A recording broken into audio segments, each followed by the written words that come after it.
सबसे पहले हम मिलते हैं आइवन वेंको से। यहाँ पर आइवन अपने डैड एंटोन वेंको के साथ मॉस्को में रह रहा होता है। एक दिन एक न्यूज़ रिपोर्ट आती है जिसमें टोनी स्टार्क रिवील करता है कि वो ही आयरन मैन है। अब ये न्यूज़ देखते ही एंटोन वेंको को शॉक लगता है और वो हार्ट अटैक से मारा जाता है। ये वही सीन होता है जब अपना Tony Stark Iron Man 1 movie में प्रेस कॉन्फ्रेंस बुलाता है और वहाँ बताता है कि वही आयरन मैन है। ये सब देख के आइवन को बहुत गुस्सा आता है। वो अब टोनी स्टार्क से बदला लेना चाहता है और वो अपने लिए एक छोटा सा आर्क रिएक्टर बनाता है जिसे वो अपने सूट को पावर दे सके। और ये सूट जिसे वो विप्लैश कहता है उसमें 2 इलेक्ट्रोमैग्नेटिक हंटर्स होते हैं जो किसी भी मेटल को इजीली काट सकते हैं। अब कहानी 6 महीने आगे जाती है और हम टोनी को देखते हैं स्टार्क एक्सपो की नई इनॉग्रेशन पर मार्क 4 सूट में ग्रैंड एंट्री करते हुए। यहाँ हमें ये पता चलता है कि टोनी के फादर हॉगवर्ड स्टार्क ने कई साल पहले एक फ्यूचरिस्टिक सिटी बनाने का सपना देखा था और अब टोनी अपने डैड की लेगेसी आगे बढ़ाने के लिए स्टार एक्सपो को अनवील कर रहा होता है, जहां वो अपना लेटेस्ट मार्क 4 सूट दुनिया को भी दिखाता है। जब टोनी इनॉग्रेशन के बाद वहां से निकल रहा होता है तभी कुछ यूएस गवर्नमेंट ऑफिशियल्स उससे मिलते हैं और बताते हैं कि उसके खिलाफ एक कंप्लेंट फाइल की गई है। वो उसे कहते हैं कि गवर्नमेंट चाहती है कि वो अपने सूट की कैपेबिलिटीज़ के बारे में डिस्कस करे और उसे नेक्स्ट डे कोर्ट में अपीयर होना होगा। अगले दिन Tony US civil court hearing attend करता है जहां गवर्नमेंट चाहती है कि वो अपनी highly advanced Iron Man technology को अपने सोल्जर्स को ट्रेन करने के लिए यूज करे ताकि फ्यूचर कॉन्फ्लिक्ट्स में उन्हें एडवांटेज मिल सके। टोनी स्टार्क कोर्ट में अपने स्टाइल में डिक्लेयर करता है, मैं आयरन मैन हूँ और ये सूट मेरा है, मैं ये आपको नहीं दे सकता। तब सेनेटर जेम्स रोड्स को भी इस बीच बुला लेता है। यहाँ जेम्स रोड्स का कैरेक्टर हमें डिफरेंट दिखाया गया है, मतलब आयरन मैन 1 मूवी में किसी और ने जेम्स रोड्स का कैरेक्टर को प्ले किया था और आयरन मैन 2 मूवी में जेम्स रोड का कैरेक्टर किसी और ने प्ले किया है। अगर हम मूवी की स्टोरी पर वापस आएं तो यहाँ पर हियरिंग के दौरान सेनेटर जेम्स रोड्स से कहते हैं कि वो अपने व्यूज आयरन मैन के बारे में शेयर करें।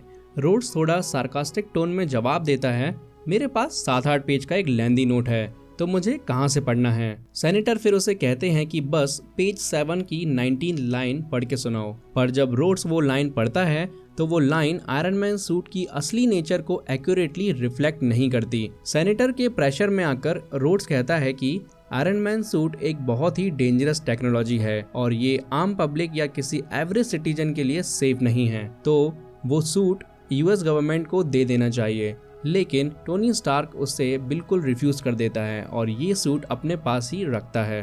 सेनेटर एक और वेपन एक्सपर्ट को बुलाते हैं जिसका नाम होता है जस्टिन हैमर। हैमर सबको एक छोटा सा क्लिप दिखाता है जिसमें वो वार्न करता है कि आयरन मैन सूट बहुत ही डेंजरस है, ये किसी को भी कभी भी मार सकता है और इसे ऑपरेट करना बिल्कुल सेफ नहीं है। वो ये भी कहता है कि ये सूट किसी अमीरजादे के पास नहीं होना चाहिए और ये यूएस गवर्नमेंट को दे देना चाहिए। लेकिन टोनी स्टार्क हैमर के क्लेम्स पे बिल्कुल भी भरोसा नहीं करता। वो गवर्नमेंट के डेटाबेस को हैक कर लेता है और सबके सामने प्रूफ दिखाता है कि हैमर एक लालची वेपन्स डीलर है जो पहले आयरन मैन सूट्स बना चुका था जो गवर्नमेंट को कोई फायदा नहीं देने वाले थे। और यही वजह थी कि सेनेटर को हैमर ने कन्विंस किया था कि आयरन मैन सूट को गवर्नमेंट को दे देना चाहिए। लेकिन टोनी क्लियरली बता देता है कि ये आयरन मैन सूट सिर्फ वही कंट्रोल कर सकता है और कोई भी आम आदमी या वेपन्स डीलर इसे नहीं चला सकता। उसके बाद टोनी कोर्ट से निकल जाता है और सब लोग उसके फैंस बन जाते हैं। इस दौरान हमें दिखाया जाता है कि इवान वेंको का मिनी आर्क रिएक्टर यानी उसका विप्लैश शूट अब कंप्लीट हो गया है। वेंको अपना फेक पासपोर्ट बना लेता है ताकि वो रशिया और मॉस्को को छोड़कर डायरेक्ट आयरन मैन के अगेंस्ट अपना शूट को टेस्ट कर सके। दूसरी तरफ हम देखते हैं कि टोनी स्टार्क के आर्क रिएक्टर के अंदर एक कोर था जो आयरन मैन सूट को पावर देता था। इस कोर का नाम प्लेडियम कोर होता है। ये प्लेडियम कोर एक इलेक्ट्रोमैग्नेटिक फील्ड क्रिएट करता था जिससे पूरे सूट को रिपल्सर्स बीम और लेजर शूटिंग जैसे फीचर्स मिलते थे। लेकिन साथ ही साथ ये प्लेडियम कोर टोनी स्टार्क के बॉडी को पॉइजन भी कर रहा था जिसकी वजह से उसकी हेल्थ भी बिगड़ रही होती है। जब टोनी को ये समझ आता है कि अगर इसका कुछ नहीं किया गया तो वो स्टार्क इंडस्ट्रीज को चलाने के लायक नहीं रहेगा तो वो अपनी असिस्टेंट पेपर पॉट्स को कंपनी का CEO बनाने का फैसला करता है। टोनी फिर पेपर को बुलाता है और बोलता है कि वो पूरी स्टार्क इंडस्ट्रीज अब उसे दे रहा है। इसके बाद पेपर एक वुमेन को बुलाती है जिसका नाम होता है नेटली रशमैन, और बाद में हमें ये पता चलता है कि ये असली में नताशा रोमानॉफ है जो शील्ड की एक एजेंट है। फिर स्टोरी मोनाको शिफ्ट हो जाती है जहां एक रेस हो रही होती है और टोनी स्टार्क उस रेस में पार्टिसिपेट कर रहा होता है, लेकिन विप्लैश जो कि इवान वैंको का दूसरा नाम है, टोनी की रेसिंग कार पे अटैक कर देता है जिससे कार 2 टुकड़ों में टूट जाती है। ये सब टीवी पे देख के पेपर पॉट्स हैप्पी होगन को बुलाती है और टोनी के पास चलने को कहती है। हैप्पी पेपर को अपनी रॉयल्स रॉयस में रेस तक ले जाता है और साथ में एक सूटकेस भी ले जाता है जिसमें आयरन मैन सूट होता है। जैसे ही टोनी स्टार्क को अपना सूटकेस मिलता है वो अपने आयरन मैन फॉर्म में ट्रांसफॉर्म हो जाता है। वो अपने मार्क 5 सूट में विप्लैश पर काफी भारी अटैक करने की कोशिश करता है, लेकिन क्योंकि विप्लैश के पास इलेक्ट्रोमैग्नेटिक हंटर है, टोनी स्टार्क के रिपल्सर बीम अटैक हर बार फेल हो जाते हैं। फिर भी आयरन मैन अपने क्लेवरनेस से विप्लैश को हरा देता है और मोनाको पुलिस भी आकर आइवन को पुलिस स्टेशन ले जाती है। उसके बाद टोनी स्टार्क पुलिस स्टेशन जाकर आइवन वैंको से मिलने जाता है और पूछता है तुमने मुझ पर अटैक क्यों किया। वैंको अपने अटैक को एक्सेप्ट कर लेता है, लेकिन टोनी कहता है कि उसकी टेक्नोलॉजी काफ़ी इम्प्रेसिव थी। वो एक्सप्लेन करता है कि अगर उसने अपने रोटेशन की स्पीड डबल की होती तो उसका इलेक्ट्रोमैग्नेटिक फील्ड भी डबल हो जाता, जिससे उसे और ज़्यादा पावर मिलती और शायद वो टोनी को हरा सकता था। टोनी ये भी कहता है कि अगर उसने अपनी टेक्नोलॉजी US गवर्नमेंट को बेची होती तो वो एक अमीर आदमी बन सकता था। स्टार्क फिर वहाँ से चला जाता है। थोड़ी देर बाद एक आदमी जो वैंको से मिलता जुलता दिखाई देता है वो पुलिस स्टेशन में आता है। जब वैंको उसे देखता है तो उसे समझ आता है कि दोनों एक ही कपड़े पहने हुए हैं और दोनों के नंबर्स भी सेम हैं। बाद में जब उसे खाना दिया जाता है तो उसके अंदर एक बॉम्ब मिलता है। वैंको ये समझ जाता है कि कोई उसकी मदद कर रहा है और वो जेल से भागने का प्लान करता है। वो एक बॉम्ब ब्लास्ट कर देता है जिससे पुलिस को लगता है वैंको मर गया और इस तरह रियल वैंको जेल से भाग जाता है। इसी बीच हैमर जो स्टार्क इंडस्ट्रीज का राइवल है वो एक आयरन मैन सूट्स की आर्मी बनाने का सोच रहा होता है जिसे वो कंट्रोल कर सके। उसका प्लान होता है कि वो आयरन मैन सूट्स बनाकर 3 साल का गवर्नमेंट कॉन्ट्रैक्ट जीत लेगा, इसलिए वो वैंको की मदद करता है और उसे जेल से भगा लेता है। दूसरी तरफ टोनी स्टार्क अब एक ऐसे प्रॉब्लम का सामना कर रहा है जहां उसे अपने चेस्ट में प्लेडियम कोर को बार बार बदलना पड़ रहा है, क्योंकि प्लेडियम कोर उसकी बॉडी और उसके ब्लड स्ट्रीम को कॉन्टिन्यूसली पॉइजनस बना रहा है। ये सिचुएशन इतनी सीरियस हो गई थी कि टोनी अपने आप का ठीक से ध्यान भी नहीं रख पा रहा था। इस वजह से वो अपनी बर्थडे पार्टी कैंसिल करने का सोचता है, लेकिन पेपर पॉट्स उसे एनकरेज करती है और कहती है अगर ये उसका आखिरी दिन हो तो वो इसे कैसे गुजारना चाहेगा। इससे इंस्पायर होकर टोनी डिसाइड करता है कि वो अपने स्टार्क इंडस्ट्रीज मैंशन में एक ग्रैंड पार्टी थ्रो करेगा जहां वो अपने फुल सूट में होगा और उसके साथ उसका दोस्त जेम्स रोड्स भी होगा। लेकिन रोड्स को US गवर्नमेंट के सेनेटर से एक ऑर्डर मिलता है जो उससे कह रहा होता है कि वो आयरन मैन सूट या फिर खुद टोनी स्टार्क को US गवर्नमेंट को दे दे, क्योंकि वो चाहते हैं कि आयरन मैन उनकी मिलिट्री फोर्सेस का हिस्सा बने।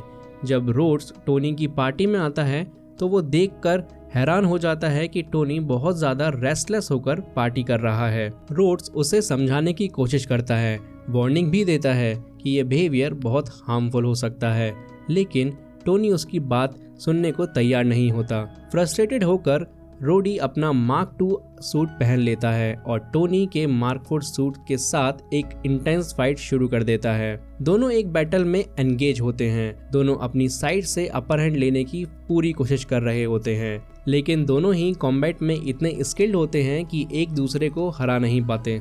दोनों सूट्स अपने रिपल्सर बीम को एक दूसरे पर फोकस करते हैं। दोनों एक दूसरे को वार्निंग देते हैं, अगर तू पीछे नहीं हटा तो मैं फायर कर दूंगा, और एंड में वो अपने रिपल्सर्स बीम फायर कर देते हैं, जिसकी वजह से एक मैसिव एक्सप्लोजन होता है जो पूरी स्टार्क इंडस्ट्रीज की फैसिलिटी को हिला देता है। अगले दिन हम देखते हैं कि जेम्स रोड्स अपने मार्क 2 सूट में US आर्मी बेस पे पहुंचता है। जबकि टोनी स्टार्क वहीं पड़ा रहता है क्योंकि उसकी बॉडी में टॉक्सिन्स काफ़ी बढ़ गए होते हैं। फिर टोनी अपनी बिल्डिंग से निकलता है और एक डोनट शॉप में जाता है जहां उसकी मुलाकात निक फ्यूरी से होती है। फ्यूरी टोनी को बताता है कि उसके फादर हॉगवर्ड स्टार्क एक अच्छे इंसान थे जो शील्ड की टीम के लिए काम करते थे और उन्होंने एक आर्क रिएक्टर बनाने का प्लान किया था जिससे दुनिया को एक नया सोर्स ऑफ इलेक्ट्रिसिटी मिल सकता था। फिर फ्यूरी टोनी से कहता है कि वो एक उल्टे रास्ते पर जा रहा है और अपने वेपन्स को गलत तरीके से यूज़ कर रहा है। टोनी अपने स्टाइल में जवाब देता है, मुझे ये सब सुनने में कोई भी इंटरेस्ट नहीं है और मैं अपनी ज़िंदगी अपने तरीके से जीना जानता हूँ।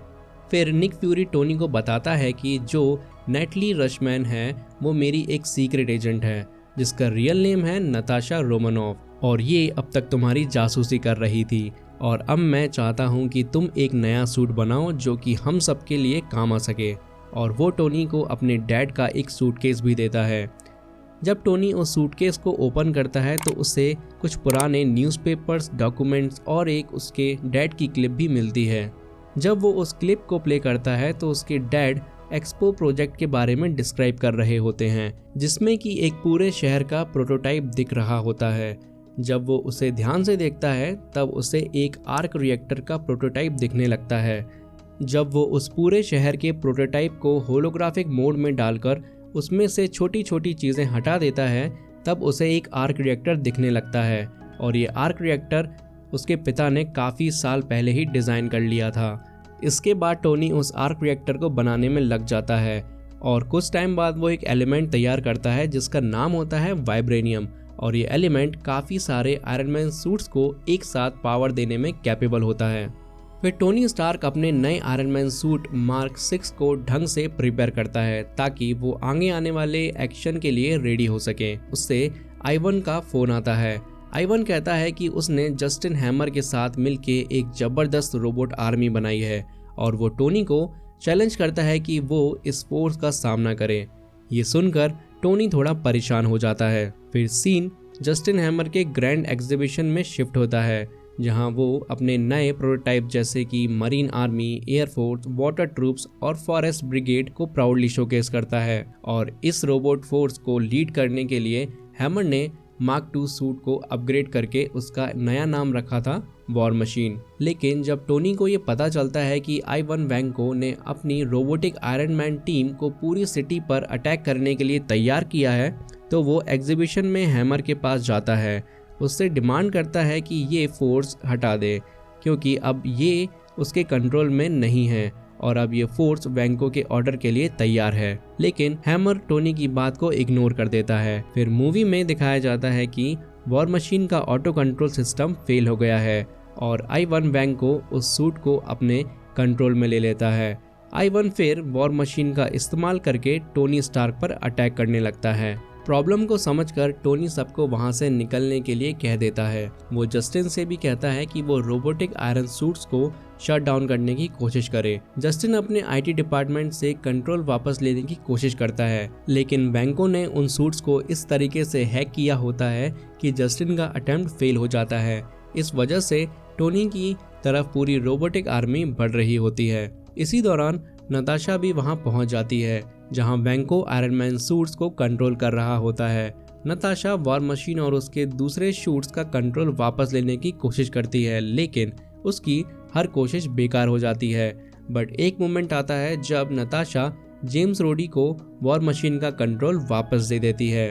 फिर सीन शिफ्ट होता है एक शानदार बैटल में जहां टोनी स्टार्क और जेम्स रोड्स यानी कि वॉर मशीन मिलके रोबोटिक आर्मी को गिरा रहे होते हैं। लेकिन तब एक मैसिव अपग्रेडेड रोबोट एंटर होता है जो आइवन वैंको के कंट्रोल में है। वैंको ने अपने सूट को मॉडिफाई किया था। इस बार उसने रोटेशनल स्पीड डबल कर दिया था, मतलब अब वो किसी भी आयरन मैन सूट का मुकाबला कर सकता था। टोनी अपनी पूरी कोशिश करता है पर वैंको की नॉलेज उसे टोनी के हर मूव पे काउंटर करने में मदद करती है। फिर टोनी को अपनी पुरानी स्ट्रेटजी याद आती है। वो रोड से कहता है, रोडी अपना रिपल्सर बीम चालू कर, टाइम आ गया है। और फिर दोनों अपने हाथों को अलाइन करते हैं और एक ज़बरदस्त कंबाइंड बीम फायर करते हैं।